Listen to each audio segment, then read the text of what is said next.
मोहतरम सामईन व नाज़रीन, मेरी वीडियो चल रही है, आ रही है और आती रहेगी इस पे कि हमारे पूर्वजों ने हिंदू धर्म क्यों छोड़ा था।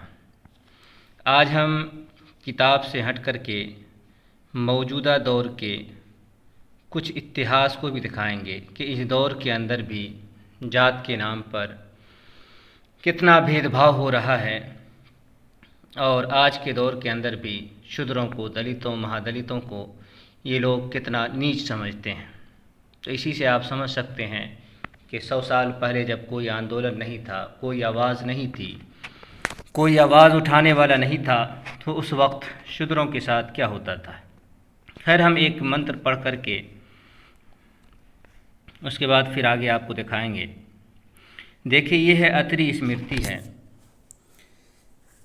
मंत्र 135 है।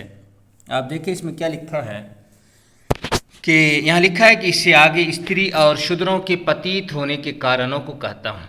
पतित कहते हैं कोई इंसान अपनी हैसियत से नीचे गिर जाना। शूद्र यूं ही समाज के अंदर, हिंदू समाज के अंदर शूद्र और महिला दोनों को तो एक ही हालत में रखा गया है और दोनों को नीच समझा गया है। इस पर हज़ारों मंत्र हम आपको दिखा सकते हैं। तो यहाँ हम आपको दिखाते हैं कि यहाँ क्या लिखा हुआ है। यहाँ लिखा है कि इससे आगे स्त्री और शूद्रों के पतित होने के कारण को कहता हूँ। पतित कहते हैं कि अपनी हैसियत से गिर जाना। शूद्र और महिला यूं ही नीच है और कुछ कारण ऐसे हैं कि उन कारणों की वजह से ये लोग और नीचे गिर जाते हैं। तो वही कारण बताया गया है कि क्या है आगे है कि जप, तप, तीर्थों की यात्रा, संन्यास, मंत्र घोषित करना और देवता की आराधना, ये 6 कर्म स्त्री और शूद्रों को के पतित करने के होते हैं। अब देखें कि एक शूद्र धार्मिक लिहाज से जप नहीं कर सकता है। जपना, बार बार नाम लेना भगवान का, तो ये लोग नहीं ले सकते हैं धार्मिक लिहाज से। अगरचे आज के दौर में यही लोग ज़्यादा ये काम कर रहे हैं। तपस्या ये तो खैर मुश्किल है, लेकिन खैर आगे देखें। तीर्थों की यात्रा, तीर्थ कहते हैं हिंदुओं के यहाँ तीर्थ बाबरकत जगह को, मुबारक जगह को कहते हैं। और हिंदुस्तान में ऐसी जगहें हज़ारों हैं जहाँ लोग जाते हैं और करोड़ों की संख्या में सालाना लोग जाते हैं, हिंदू लोग। तो तीर्थ का धर्म ग्रंथों में बहुत से तीर्थों का तज़किरा आया है और उसमें क्या पुण्य है, क्या सवाब है, तो उसके बारे में आया है। तो ये बहुत बड़ी, यूँ समझे कि हिंदू धर्म के अंदर तीर्थ बहुत बड़ी इबादत, बहुत बड़ी पूजा के अंदर ये चीज़ आती है। आगे है संन्यास, मंत्र को सिद्ध करना, यानी मंत्र पढ़ करके भगवान को राज़ी करना, और देवताओं की आराधना, यानी देवताओं की पूजा करना। तो आप समझ सकते हैं इससे कि ये चीज़ शूद्रों और महिलाओं के लिए मना है। अगर ये करेगी, पूजा करेगी भगवान की, या शूद्र करेंगे पूजा भगवान की, तो ये लोग और नीचे हो चले जाएंगे और पतित हो जाएंगे, नर्क में चले जाएंगे। यहाँ नीचे ये बात भी आई होगी कि ऐसा करने से इन लोगों को नर्क की प्राप्ति होती है। खैर, तो जाहिर सी बात है कि पतित का मतलब ही होता है कि बहुत बुरा कर्म करना, बहुत ही इंतहाई बुरा कर्म करना। इससे बुरा कर्म कोई हो ही नहीं सकता है। तो इतना बुरा कर्म है भगवान की पूजा करना शूद्रों के लिए। खैर, ये बात तो यूँ ही आ गई। हम अब थोड़ा सा इतिहास में चलते हैं। अभी ऋषि सूनक हिंदुस्तान आए हुए थे। यहाँ आकर अक्षरधाम मंदिर में गए, पंडितों ने स्वागत किया, भक्तों ने जय श्री राम के नारे और सनातन धर्म की कामयाबी इसको बताया। खूब नारे लगाए गए, पर भक्तों को पता होना चाहिए, बल्कि पता है ही, जानकारी है ही भक्तों को, कि यही ऋषि सूनक ने बीफ के बारे में क्या कहा था। उसने ये कहा था कि हम बीफ के कारोबार को अपने यहाँ बढ़ावा देंगे। पर भक्तों को तो हिंदुस्तान की पड़ी है क्योंकि यहाँ दंगा बीफ के नाम पर करवा करके आसानी से करवा सकते हैं और यही चीज़ इनको पसंद है। आप देख सकते हैं ऋषि सुनक के हाथ में क्या है। अभी पन्ना की महारानी को मंदिर से पंडितों ने घसीट कर निकाला और हवाला ये दिया गया कि वो मंदिर के गर्भगृह में प्रवेश करना चाह रही थी, लेकिन वो विधवा थी, विधवा है, इसलिए विधवा नहीं जा सकती है। पुलिस ने इस महारानी को मंदिर के अपमान में गिरफ्तार कर लिया। राजकुमारी महिला को घसीट कर निकाला गया, पर किसी क्षत्रिय समाज के अंदर इंसानियत नहीं जागी। आप वीडियो गूगल पे भी और यूट्यूब पे भी ये वाली वीडियो देख सकते हैं। अब कुछ पीछे का इतिहास आपको दिखाते हैं। जगन्नाथ मंदिर में महात्मा गांधी को उस वक्त रोका गया था जब वो दलितों, हरिजनों, शूद्रों को लेकर मंदिर में पहुंचे थे।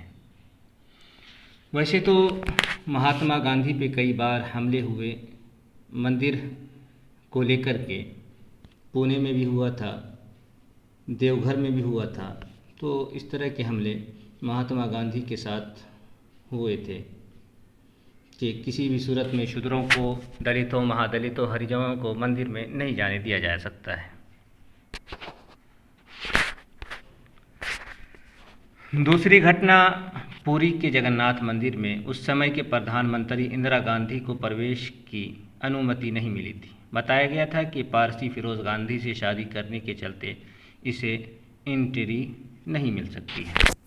उस समय मंदिर बोर्ड पे लिखा था कि सिर्फ हिंदू ही मंदिर में प्रवेश कर सकते हैं।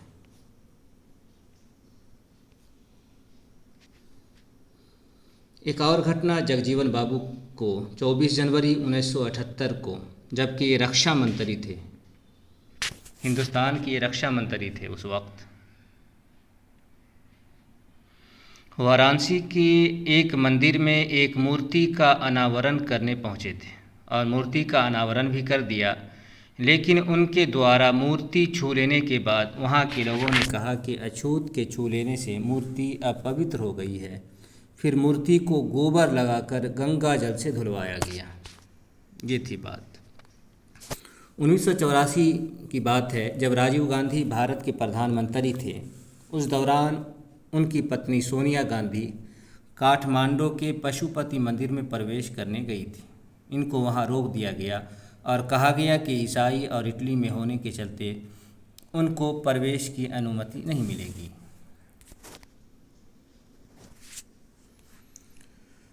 उन्नीस में फिर सोनिया गांधी को तिरुपति मंदिर में जाने से रोका गया। अब हाल की कुछ घटना पे आप नज़र डाल लें। मौजूदा राष्ट्रपति द्रौपदी मुर्मू का मामला है। उनको दिल्ली की मंदिर में अंदर नहीं जाने दिया गया।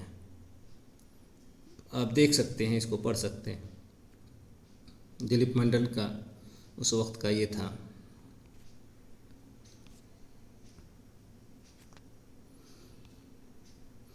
इससे पहले जो राष्ट्रपति थे, साबिका राष्ट्रपति कह लें, रामनाथ कोविंद, 18 मार्च 2018 जगन्नाथ मंदिर में ये भी गए थे अपनी पत्नी के साथ, लेकिन इन्हें भी अंदर नहीं जाने दिया। सीढ़ी पर बैठा करके फिर वहीं से लौटा दिया गया।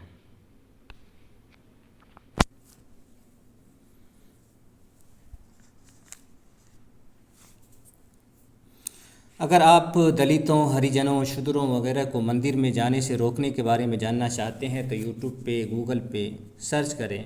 आपको इस दौर के, ये 2023 के, 2022 के, ये 2014 से लेकर के अब तक की अगर आप अब तक की घटनाएं अगर आप देखेंगे तो सैकड़ों घटनाएं इस तरह की आपको मिलेंगी कि जहां शूद्रों को और इन लोगों को मंदिर में जाने से रोका गया है। और बात वही जो हमने शुरू में बताया कि धार्मिक ग्रंथों में इन लोगों को पूजा पाठ से मना किया गया है। शूद्रों को मना किया है, जबकि दलित, महादलित, हरिजन तो शूद्र से भी नीचे आते हैं। सबसे पहले जो बात आई उससे आप समझ सकते हैं, जहाँ से हमने बात शुरू किया था, अत्रि स्मृति के अध्याय 100 गालिबन 35 या कितना था। एक बात और सोचने वाली है कि जब महात्मा गांधी तक को कई बार रोका गया, तो जब कोई आंदोलन नहीं चल रहा था, कोई आवाज़ नहीं उठ रही थी, तो उस वक्त क्या होता होगा? क्या उस वक्त भी ये लोग हिंदू थे? शूद्र, दलित, महादलित, हरिजन वगैरह उस वक्त भी हिंदू थे? ये जो 85% शूद्र समाज, दलित, महादलित समाज इस वक्त सबसे बड़े धर्म के रक्षक बने हुए हैं, क्या 100 साल पहले इनको हिंदू माना जाता था? हकीकत यही है, सच्चाई यही है कि इन लोगों को सिर्फ़ और सिर्फ मुसलमानों से लड़ने के लिए ही हिंदू बनाया गया है। शूद्र हो 85% बड़ी तादाद है, आराम से 15% लोग ब्राह्मण क्षत्रिय बैठ के मौज मस्ती करेंगे, सत्ता का मज़ा उड़ाएंगे और लड़ने के लिए शूद्र को 85% को हिंदू बना करके मुसलमानों के सामने ला खड़ा किए हैं।